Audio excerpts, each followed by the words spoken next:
ನಮಸ್ತೆ ಸರ್. ಹೇಗಿದ್ದೀರಾ? ನಾನು ಚೆನ್ನಾಗಿದ್ದೀನಿ. ನೀವು ಹೇಗಿದ್ದೀರಾ? ನಾವು ಚೆನ್ನಾಗಿದ್ದೀವಿ. ಓಕೆ ಸರ್, ಹೇಳಿ. ವಿದ್ಯಾ ಗಣೇಶ್ ಹೇಗೆ ಮೂಡಿ ಬಂತು? ಸರ್, ನೀವು ಟ್ರೇಲರ್ ನೋಡಿದ್ದೀರಲ್ಲ, ನೀವು ಹೇಳ್ಬೇಕು ನನಗೆ ಹೇಗೆ ಬಂದಿದೆ ಅಂತ. ಅಂದ್ರೆ ನಿಮ್ಮ ಪ್ರಕಾರ ಒಬ್ಬ actor ಆಗಿ, ಹೀರೋಯಿನ್ ಆಗಿ ನಿಮ್ಮ ಪ್ರಕಾರ ಹೇಗೆ ಅನಿಸ್ತು? ನನಗಂತೂ ನಾನು ಮಾಡಿರೋ ಸಿನಿಮಾ ಚೆನ್ನಾಗೇ ಬಂದಿದೆ ಅಂತ ಹೇಳ್ತೀನಿ. ಮತ್ತು ನಾವು ಪ್ರತಿಯೊಂದು ಸೀನಲ್ಲೂ ಪ್ರತಿಯೊಬ್ಬರ ಪ್ರಯತ್ನಗಳು ನೀವು ನೋಡ್ಬೋದು. ಯಾರ್ಯಾರು ಏನೇನು ಕಷ್ಟಪಟ್ಟಿದ್ದಾರೆ, ಯಾವ ಥರ ತೆಗ್ದಿದ್ದಾರೆ, ಪ್ರತಿಯೊಂದು ಸೀನ್ಸು ನೀವು ನೋಡ್ಬೋದು. ಅದು ನಿಮಗೆ ಕಾಣಿಸುತ್ತೆ ಟ್ರೇಲರ್ ನೋಡಿದಾಗ. ನನಗಂತೂ ಖುಷಿ ಇದೆ ಸರ್ ವಿದ್ಯಾ ಗಣೇಶ ಮಾಡಿ. ನಿಮಗೆ ಏನಿದೆ ಅಂದರೆ ನಿಮಗೆ ಖುಷಿ ಆಗಿದೆನಾ, ಯಾವ ಥರ ಅನ್ನಿಸ್ತು ಅಂತ ನಿಮ್ಮಿಂದ ನಾನು ಕೇಳ್ಬೋದಾ? ತುಂಬಾ ಚೆನ್ನಾಗಿ ಬಂದಿದೆ. ಓಕೆ.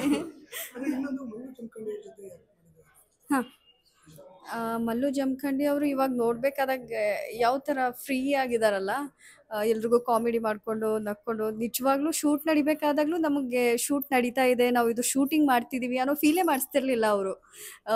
ಫನ್ ಆಗಿ ಕಾಮಿಡಿ ಆಗಿ ಅದೇ ಥರ ಶೂಟಿಂಗ್ ಕಂಪ್ಲೀಟ್ ಮಾಡಿದ್ದೀವಿ.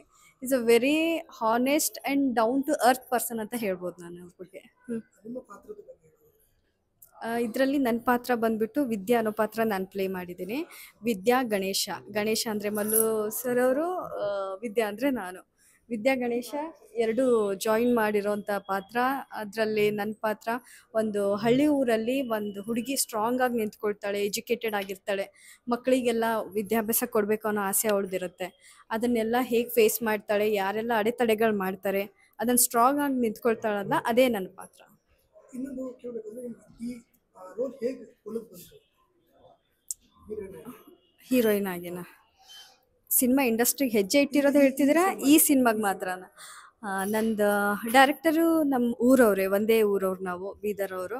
ಹಾಗಾಗಿ ನಾವು ಪ್ರೀವಿಯಸ್ಸು ಒಂದು ಸಿನಿಮಾ ಮಾಡ್ತಾ ಇದ್ವಿ. ಅದರಲ್ಲಿ ನಮ್ಮ ಡೈರೆಕ್ಟರ್ ಅವರು ಅಸೋಸಿಯೇಟ್ ಡೈರೆಕ್ಟರಾಗಿ ವರ್ಕ್ ಮಾಡ್ತಾ ಇದ್ರು. ಹೀಗೆ ಡಿಸ್ಕಷನ್ ಮಾಡಬೇಕಾದಾಗ ಹೇಳ್ತಾ ಇದ್ರು, ಮೇಡಮ್ ನಾನು ಒಂದು ಹಳ್ಳಿ ಕಾನ್ಸೆಪ್ಟ್ ಮಾಡ್ತಾ ಇದ್ದೀನಿ, ಅದರಲ್ಲಿ ಟ್ರೆಡಿಷ್ನಲ್ ಆಗಿರೋ ಲುಕ್ ಇರುತ್ತೆ, ನನಗೆ ಆ ಥರ ಲುಕ್ಕಲ್ಲಿ ನಿಮ್ಮ ಫೇಸ್ ಮ್ಯಾಚ್ ಆಗುತ್ತೆ, ಈ ಥರ ಕತೆ ಇದೆ, ಮಾಡ್ಬೋದಾ ನೀವು ಅಂತ ಕೇಳಿದ್ರು. ಅಯ್ಯೋ ಸರ್, ಏನು ಕೇಳ್ತೀರಾ ನೀವು, ಖಂಡಿತವಾಗ್ಲೂ ನಾನು ಮಾಡೇ ಮಾಡ್ತೀನಿ ಅಂತ ಹೇಳಿದೆ. ಹಾಗಾಗಿ ಅಲ್ಲಿಂದ ಶುರು ಆಗಿರೋದು ಈ ಜರ್ನಿ.